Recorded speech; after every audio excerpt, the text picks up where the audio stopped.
बिस्मिल्लाहिर्रहमानिर्रहीम अल्लाहुम्मा सल्ली अला मुहम्मद व आले मुहम्मद। मुमिनीन, हमारा सिलसिला गुफ्तगू बउनवान तारीख़ करबला जारी है। हमने आपसे वादा किया था कि आपसे इस सिलसिला गुफ्तगू में करबला के ऐसे वाक़यात शेयर करेंगे या आप तक ऐसी मालूमात पहुँचाएँगे जिस बारे में हमारे बुज़ुर्ग यकीनन जानते हैं, लेकिन नौजवानों के लिए वो बातें बिल्कुल नई होंगी। तो इस हवाले से आज का मौजू जस्द अक़दस, जिसमें मुत्तहर अबू अब्दुल्लाह अलैहिस्सलाम की पामाली के हवाले से आपके सामने तारीख़ जो है वो बयान करेंगे और उन अशख़ास, उन मलाइन के आपको नाम बताएंगे जिन्होंने ये फ़ेल बद अंजाम दिया।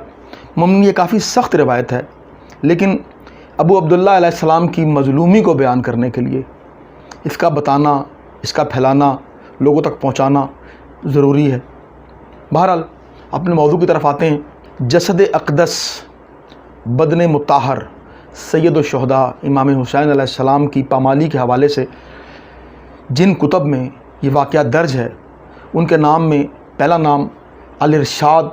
जिसको शेख मुफीद ने लिखा, दूसरा नाम मक़तल लहूफ़ सैयद इब्न ताऊश की किताब, उसके बाद नासिख़ुत तवारीख़ मिर्ज़ा सपहर काशानी की किताब है, उसके बाद नफ्सुल महमूम शेख अब्बास कुम्मी, जी हाँ, मफ़ातिहुल जनान के राइटर, उसके बाद मक़तलुल हुसैन अल मुकर्रम, बहुत मशहूर किताब है, सैयद अब्दुल रज़्ज़ाक़ नजफ़ी अल मुकर्रम, उसके बाद लवाइजुल अशजान, ये सैयद मोहम्मद अमीन आमली की किताब है। इसके बाद एक फ़ारसी किताब है क़मक़ाम ज़ख़ार फ़ाज़िल फ़रहाद मिर्ज़ा की। इसके अलावा अहले सुन्नत मनाबे में से तारीख़ कामिल इब्न असीर ने भी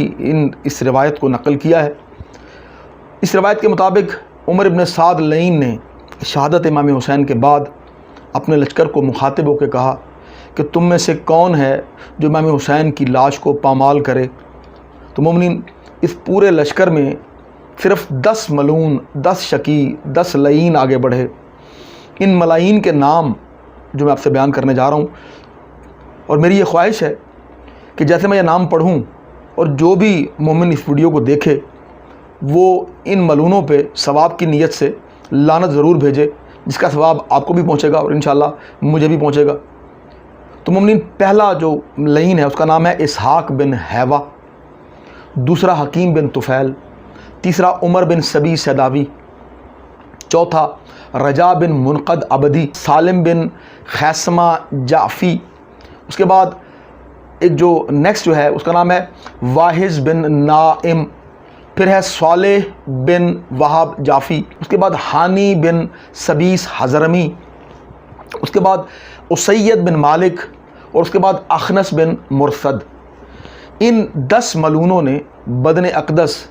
जिसमें मुत्तहर इमाम हुसैन अलैहिस्सलाम को अपने घोड़ों के सिमों के तले पामाल किया। और इस बारे में आप रिवायत सुनते रहते हैं कि सरकार अबू अब्दुल्ला के जिस्म अतर में कोई भी हड्डी बाकी नहीं बची और तमाम हड्डियाँ चकनाचूर हो गईं। इस हवाले से एक अहम मालूमात, अबू उमर ज़ाहिद रावी हैं जिनकी रिवायत को सैयद इब्न ताऊस ने अपनी किताब मक़तल लहूफ़ में दर्ज किया और शेख अब्बास कुम्मी ने नफ्सुल महमूम में दर्ज किया। अल्फाज जो हैं रिवायत करने वाले अबू उमर ज़ाहिद के वो ये हैं कि फ़न्ज़ुर इला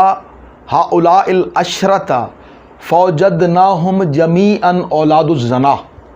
कि जब हमने इन 10 मलऊनों के शजरे की तरफ गौर किया या उसकी तहकीक की तो पता चला कि ये 10 के 10 वलदुज़ ज़ना थे, और यकीनन ऐसा बदबख्त फ़ेल सिवाय वलदुज़ ज़ना के कोई और अंजाम नहीं दे सकता। तो मुमकिन ये तो वो रिवायात जो पामाली बदन अक़दस से सैयदुश्शुहदा के हवाले से हैं आपको बयान कर दी। अब मुमकिन इस हवाले से हमारे बाज़ उलमा का नज़रिया मुख्तलिफ है, जिसमें इलामा बाक़िर मजलिसी और इस जैसे और दीगर उलमा हैं जो एक रिवायत की बुनियाद पे पामाली जस्द अक़दस की घोड़ों के सिम्मों के तले पामाली को कबूल नहीं करते। इस हवाले से असूल काफ़ी में एक रिवायत मौजूद है जिसको शेख यकूब कुलैनी ने रिवायत किया, और उसके मुताबिक जब उमर इब्न साद ने बाद अज़ शहादत इमाम हुसैन जब ये इरादा किया कि घोड़ों से बदन अक़दस को पामाल करवाया जाए, तो सानिया ज़हरा सलामुल्लाह अलैहा, जनाब बतूल सानी बीबी ज़ैनब सलामुल्लाह अलैहा ने, ये उनका मौजज़ा है पाक बीबी का, उन्होंने जनाब फ़िज़ा के ज़रिए ایک شعر کو جو ہے وہ آواز دلوائی یا اسے پکارا گیا جس کو ابو الحارث کہتے ہیں۔ یہاں پہ میں ایک وضاحت کر دوں کہ ابو الحارث کسی خاص شعر کو نہیں کہتے، یعنی میری علم کے مطابق جو میں نے تحقیق کیا، ابو الحارث سے مراد ہر شعر ہے، کوئی بھی جنگل کا شعر۔ اور یہ بات پاک سیدہ کا معجزہ ہے کہ جناب سیدہ کے حکم پر جناب بی بی فضہ سلام اللہ علیہ نے ابو الحارث کو یعنی شعر کو جنگل سے بلایا اور ایک شعر چنگھاڑتا ہوا کربلا میں آ پہنچا اور جناب ابو عبداللہ علیہ السلام کے لاشا پہ اپنے دونوں ہاتھ رکھ کے بیٹھ گیا، گویا وہ جناب ابی عبداللہ علیہ السلام کی لاش اقدس کا پہرا دیتا رہا۔ اس پر عمر بن سعد نے اپنے لشکریوں سے کہا کہ اس کو چھوڑ دو، شاید اس میں کوئی راز پوشیدہ ہے یا شاید یہ کوئی امتحان ہے۔ اس حوالے سے مومنین، چونکہ ایک طرف کثیر تعداد میں متواتر روایات ہیں اور مشہور روایات ہیں، اور ان روایات کو بہت سے راویوں نے، بہت سے مورخین نے جو ہے وہ تحریر کیا کہ جناب ابو عبداللہ علیہ السلام، جناب امام حسین علیہ السلام کی بطن اقدس کو گھوڑوں کے سموں سے پامال کیا گیا، تو اس کا انکار ممکن نہیں ہے۔ دوسری طرف جو روایت ہے یہ انتہائی معتبر کتاب کی، انتہائی معتبر راوی کی، انتہائی معتبر روایت ہے۔ جی ہاں، رسول کافی کی روایت اور شیخ یعقوب کلینی رحمۃ اللہ علیہ کی روایت، جس سے بھی انکار ممکن نہیں ہے۔ تو اس بارے میں علماء نے جو نظریہ قائم کیا، واللہ عالم، یہ تو خدا بہتر جانتا ہے، لیکن جو علماء کی اکثریت نے نظریہ قائم کیا وہ یہ ہے کہ پامالی بدن اقدس سید الشہداء یقیناً ہوئی،